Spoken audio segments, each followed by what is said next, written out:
Break के बाद 18 और स्वदेश पर आपका फिर से स्वागत है। आप देख रहे हैं मार्केट के महारथी और आपके साथ मैं हूं अभिषेक सतवर्तन। मेरे साथ है मेरी सहयोगी मानसी दवे। बाजार में लगातार 4 दिनों की गिरावट पर आज ब्रेक लगती हुई दिख रही है और निफ्टी 50 अंकों की बढ़त के साथ 25,100 के ऊपर कारोबार कर रहा है। हालांकि शुरुआत में उतार चढ़ाव भी काफी ज्यादा है, लेकिन निफ्टी बैंक क्लियरली यहां पर बाइंग इंटरेस्ट है और करीब 250 अंकों की बढ़त निफ्टी बैंक में है। 57,000 के ऊपर निकलकर कारोबार कर रहा है और तेजी है आधे % की। लेकिन बाजार के लिए अभी ग्लोबल चिंताएं खत्म हुई नहीं हैं, क्योंकि टैरिफ को लेकर ट्रंप रोज कुछ न कुछ बयान दे रहे हैं। बयानों के साथ साथ धमकियां भी आती हैं। ताजा तरीन जो उदाहरण है वो है रूस का, जिस पर ट्रंप ने कहा है कि अगर वो यूक्रेन के साथ युद्ध को खत्म नहीं करते हैं 50 दिन के अंदर, तो उन पर 100% टैरिफ लगाएंगे। और रूस के बहाने धमकी उन देशों को भी है जो रूस से कच्चा तेल खरीदते हैं। लेकिन भारत के टैरिफ को लेकर अभी कुछ हुआ नहीं है। और अगर हम लोकल ट्रिगर्स की बात करें तो यहां पर हम देख रहे हैं कि अर्निंग सीजन की थोड़ी कमजोर शुरुआत हुई। टीसीएस के बाद एचसीएल टेक के नतीजे कमजोर आए और एचसीएल टेक के शेयर में गिरावट आज और हम एक्सटेंड होते हुए देख रहे हैं। लेकिन यह हफ्ता बहुत ही क्रूशियल है, क्योंकि कई कंपनियों के नतीजे, बड़ी कंपनी जिसमें रिलायंस और एचडीएफसी बैंक भी शामिल हैं, उनके नतीजे आएंगे। तो बाजार में यहां से आपकी रणनीति क्या होनी चाहिए और ग्लोबल जो टेंशन है क्या उसको आप दरकिनार करके आगे बढ़ें, अपनी स्ट्रेटजी बनाएं, या फिर थोड़ा सा कॉशियस अप्रोच रखें? ये तमाम चीजें हैं, ये तमाम सवाल हैं जो आपको भी परेशान कर रहे होंगे। और इन सवालों के जवाब लेते हैं एक ग्लोबल एक्सपर्ट से। हमारे साथ हैं फर्स्ट ग्लोबल की चेयरपर्सन देवीना मेहरा। देवीना मैम, बहुत शुक्रिया आज समय देने के लिए। हमेशा अच्छा लगता है आपसे बातचीत करके। मैम सबसे पहले आपसे ट्रंप के बारे में आज फिर से बातचीत कर लेते हैं। पिछली बार मुलाकात हुई तो ट्रंप के बारे में हमने चर्चा की थी। आप जरा ये बताइए कि ये जो टैरिफ को लेकर अनसर्टेनिटी है, बाजार ने इसको डिस्काउंट कर लिया है या फिर अगर कुछ नेगेटिव आया तो एक झटका बाजार में लगेगा? आप कैसे देख रही हैं? Good morning. हाँ, आपने जैसा बोला कि वो जब तक आई थिंक ट्रम्प सरकार है, ये कुछ ना कुछ अनसर्टेनिटी तो बनी ही रहेगी। जैसा एक कॉमेडियन ने कहा था जब उनकी सरकार बनी थी कि और कुछ नहीं है तो 4 साल रौनक लगी रहेगी। वो तो है। लेकिन जहाँ हाँ। तक बाजार का सवाल है, भारत में बहुत अधिक तो निर्यात वाले सेक्टर है नहीं, और फार्मा में बड़ा टैरिफ लगाने में एक तरह से तो कॉन्ट्रडिक्शन है, क्योंकि वो चाहते हैं कि हेल्थ केयर की जो कॉस्ट है वहाँ कम हो। तो भारत एक ऐसा देश है जहाँ से आपको सस्ते दाम में दवाइयाँ मिलती हैं। तो पर वो क्या करेंगे वो तो शायद उनको भी नहीं मालूम हो कि फाइनली वो करेंगे क्या। तो मुझे लगता नहीं कि भारत में उतना ज्यादा आपका निर्यात है ओवरऑल, और अमेरिका को कि उस पर बहुत अधिक असर पड़े। अब ये कहानियां जो कुछ भी हैं वो तो हम लोगों ने पहले ही सुन ली हैं। तो उस पे बहुत ज्यादा भी समय लगाने का मेरे हिसाब से तो अ, कोई जरूरत नहीं है, क्योंकि आपको भारत की खुद की अर्थव्यवस्था के संकेत भी देखने हैं।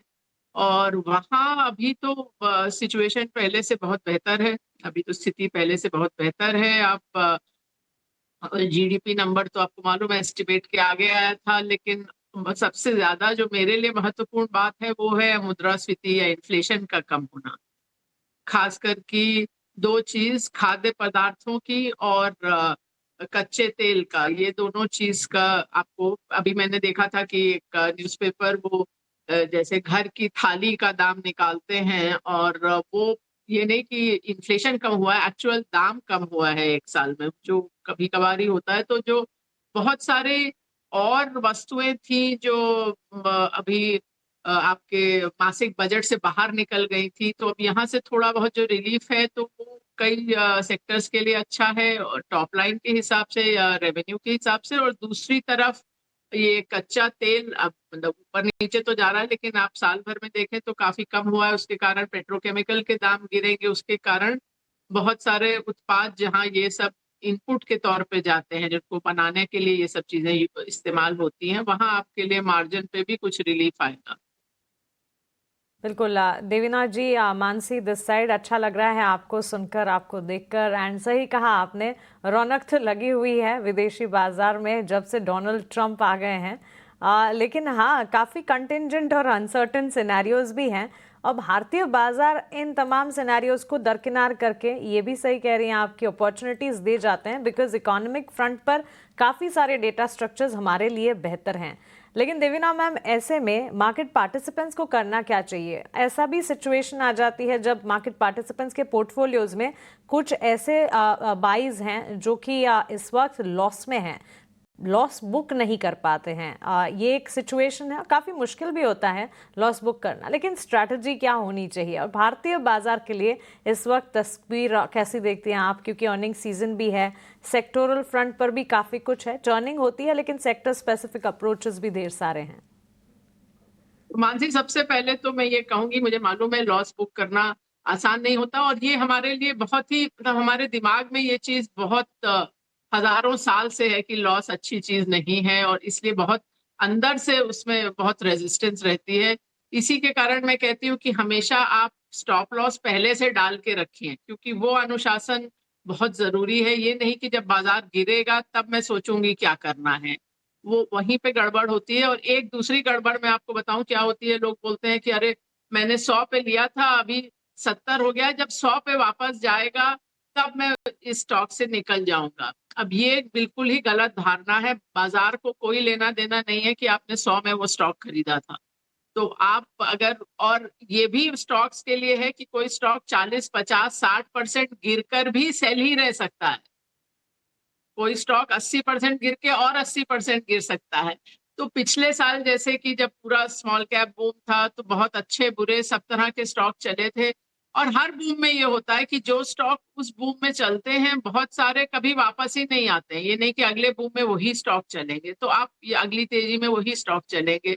तो ये चीज को आपको बिल्कुल अपने जो भावनाओं को दरकिनार करना है, और ये नहीं सोचना कि इसी स्टॉक से या इसी स्ट्रैटेजी से मुझे पैसा वापस कमाना है। आपको पैसा कमाना है तो आज के दिन में कौन सी बेस्ट जगह है जहां आप निवेशित रहें, वहां निवेशित रहें। ये कि आपने पिछले साल या 2 साल पहले ये स्टॉक खरीदा था, अब उसको, उससे आप निकल जाइए। अब आज की डेट में आप सोचिए कि आज मेरे पास कैश है तो मैं कहाँ जी। निवेशित रहूं। वो प्रश्न है, यही प्रश्न हम लोग हर तिमाही पे अपने हम्म। पीएमएस के लिए पूछते हैं कि आज हमारे पास कैश हो तो कहाँ निवेशित रहे, और वहां निवेशित रहते हैं। क्या खरीदा था पहले, उसको आपको भूल के करना होगा। ये बहुत ही महत्वपूर्ण बात है जो अधिकतर लोग नहीं करते हैं। और जहां तक बाजार की बिल्कुल बात है, देवरा मैम, मेरा ये बिल्कुल मानना है कि इक्विटी एलोकेशन आपका 100% नहीं रहना चाहिए, लेकिन जो भी आपका इक्विटी एलोकेशन है, अभी बाजार से बाहर रहने का समय नहीं है अभी भी। ठीक है, तो दो महत्वपूर्ण चीजें, बाजार से बाहर रहने का समय नहीं है, और अगर मान लीजिए एक शेयर अगर आपका खराब कर रहा है, प्रदर्शन ठीक नहीं है, तो आप जिद मत पकड़िए, इमोशंस को उसमें बीच में मत लाइए। आपको पैसे बनाने हैं, और जरूरी नहीं कि वही शेयर आपके लिए पैसे बना के दे। जहां पर अपॉर्चुनिटी आपके लिए अच्छी मिल रही है, उन पर आप फोकस करके चलिए। अब जरा बात करते हैं अर्निंग्स की। देवना मैम, शुरुआत थोड़ी ढीली हुई है, टीसीएस ने निराश किया, एचसीएल टेक ने निराश किया। अभी तो खैर बहुत सारी बड़ी कंपनीज के नतीजे आने हैं, लेकिन अब पिछले साल की अगर हम बात करें FY25 की, तो अर्निंग ग्रोथ रही, यानी कि जो मुनाफे की ग्रोथ रही वो 5% से कम की रही। तो ऑलरेडी बेस कम है, और उम्मीदें की जा रही हैं कि जो पहली तिमाही के जो नतीजे आएंगे, 5 से 7% के आसपास की अर्निंग ग्रोथ हो सकती है। हालांकि पूरे FY26 की बात करें तो उसको लेकर अनुमान यह है कि 12-13% अर्निंग ग्रोथ शायद रहेगी। आप जरा ये बताइए कि सरकार के जो कदम रहे हैं, या फिर रेगुलेटर्स के जो कदम रहे हैं, हमने रेट कट घटते हुए देखे हैं, इन्फ्लेशन कंट्रोल में है, मॉनसून अच्छा है, तो Q1 के नतीजों में आप कहां पर बढ़िया सरप्राइज या फिर बेहतरीन आप नतीजे कौन से सेगमेंट में देख रही हैं, और आप कैसे गाइड करेंगे इन्वेस्टर्स को? देखिए, एक तिमाही के नतीजों पे तो आप जा नहीं सकते। वैसे आप अप्रैल में ये जरूर है कि ग्रोथ बहुत कम थी, लेकिन एस्टिमेट से आगे थे। अब ये कह सकते हैं आपकी एस्टिमेट पहले ही कम कर दिए गए थे। तो मेरा जहां तक, अभी ये नतीजे तो अभी आना शुरू हुए हैं, पर मेरा ये मानना था कि पहली तिमाही में आपको उतना ज्यादा कुछ नजर नहीं आएगा। दूसरी तिमाही से आपको जो चीजें आपने बोली कि अब कुछ चीजें अर्थव्यवस्था में बेहतर हुई हैं, उसका जो असर है वो आपको दूसरी तिमाही से देखने को मिलेगा।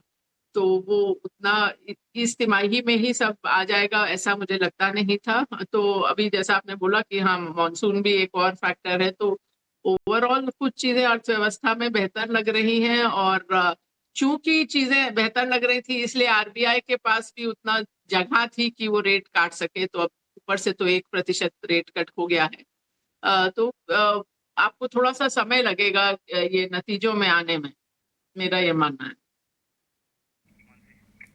बिल्कुल ये बात भी सही है कि एक तिमाही के नंबर्स और अर्निंग्स से कोई आकलन लगाना काफ़ी हद तक सही नहीं रहेगा। लेकिन साथ साथ 2-3 सेक्टर्स है देवीना जी जिस पर अर्निंग्स के लिहाज से उम्मीदें काफ़ी टिकी हुई हैं। एक तो एफएमसीजी सेगमेंट, ये बाजार को संभालने का काम भी कर रहा है इन दिनों। साइडवेज मोमेंटम देखा था पिछले महीनों में हमने, लेकिन अब एफएमसीजी कंजम्पशन का खेमा जो है सीजनलिटी फैक्टर के लिहाज से ही लेकिन आगे बढ़ चला है। और साथ ही बैंक्स एंड फाइनेंशियल्स, क्योंकि आईटी के नतीजों के बाद सेंटिमेंट वहां पर गड़बड़ाए हैं। तो क्या बैंक्स एंड फाइनेंशियल्स और एफएमसीजी कमान संभाल पाएंगे? देखिए, एक सेक्टर पे बहुत ज्यादा निवेश करने का हमारा फिलॉसफी नहीं है, क्योंकि हम रिस्क को कंट्रोल करके चलते हैं। बट ये मैं आपको बताऊं कि पिछले 2-3 रीबैलेंस है, तो आप समझ लीजिए पिछले 6 महीने से एक सेक्टर जो हमारे सब सिस्टम्स में जिसमें कई कंपनियां ऊपर आई हैं वो है एफएमसीजी। तो पिछले 6 महीने में हमने एफएमसीजी में काफी खरीदारी की है, और अब हम लोग काफी ओवरवेट हैं उस सेक्टर में। जैसे फार्मा और ऑटो कंपोनेंट्स में तो हम लगभग 1.5 साल से ओवरवेट है। एफएमसीजी पिछले 6-8 महीनों में अधिक आए हैं स्टॉक्स, और बड़े स्टॉक्स ही नहीं, उनसे थोड़ा छोटे साइज के स्टॉक्स भी। तो वो सेक्टर डेफिनेटली अच्छा लगता है। बहुत लंबा समय एक तरह से परफॉर्म नहीं किया, और जैसा मैंने बोला अभी जो स्थिति है आपको रेवेन्यू और मार्जिन दोनों में वहाँ कुछ तो अच्छी खबर सुनने को मिलेगी। बैंकिंग और फाइनेंशियल्स थोड़ा सा अलग तरह का सेक्टर है। आप पिछले 5 वर्ष देखें तो उसमें लगभग हर साल बैंक निफ्टी ने निफ्टी को अंडर परफॉर्म किया है। अब 2020, 21, 23, 24 तो 5 में से 4 साल बैंक निफ्टी का परफॉर्मेंस निफ्टी से बहुत कम रहा। एक 2022 इसका अपवाद था जब बैंक निफ्टी ने निफ्टी से ज्यादा रिटर्न दिया, और वही समय था जब हमारे पीएमएस में हमारा बैंकिंग में मार्केट वेट था, नहीं तो अधिकतर हमारा वेट कम रहता है। तो अभी हम ओवरवेट तो नहीं हुए हैं, लेकिन पिछले 6 महीने में बैंकिंग में ऐड किया है, तो अभी पहले से तो बेहतर लग रहा है banking sector. But of course मुझे थोड़ा सा तो कंसर्न हमेशा क्रेडिट क्वालिटी का रहता है, जो मेरे ख्याल से एनबीएफसीज और फिनटेक्स में थोड़ा ज्यादा है, बैंकिंग में उससे थोड़ा कम है, कि बैंक थोड़ा सा ज्यादा सावधानी से पैसा देते हैं। तो अभी डेफिनेटली वो सेक्टर भी पहले से काफी बेहतर लग रहा है। देवीना जी, बहुत शुक्रिया आपका हमारे साथ जुड़ने के लिए, सवालों के जवाब देने के लिए। ग्लोबल मार्केट से लेकर डोमेस्टिक मार्केट तक आपकी सारी एनालिसिस हमारे व्यूअर्स के साथ शेयर करने के लिए thank you so much. Have a nice day to you. Thank you. और चलिए इसी के साथ मार्केट के महारथी को तो हम यहीं समेटने जा रहे हैं, लेकिन बाजार में 4 दिनों की गिरावट पर आज ब्रेक लगा है। 25,150 के दर्शन आज हमने किए। उन्हीं लेवल्स के इर्द गिर्द बाजार इस वक्त ट्रेंड करता हुआ, और हम जानते हैं कि जब बाजार में ट्रेंड है तो आपके सवाल भी कई सारे होंगे। कविता थपलियाल है हमारे साथ आपके सवालों के जवाब लेकर योर स्टॉक्स में। कविता।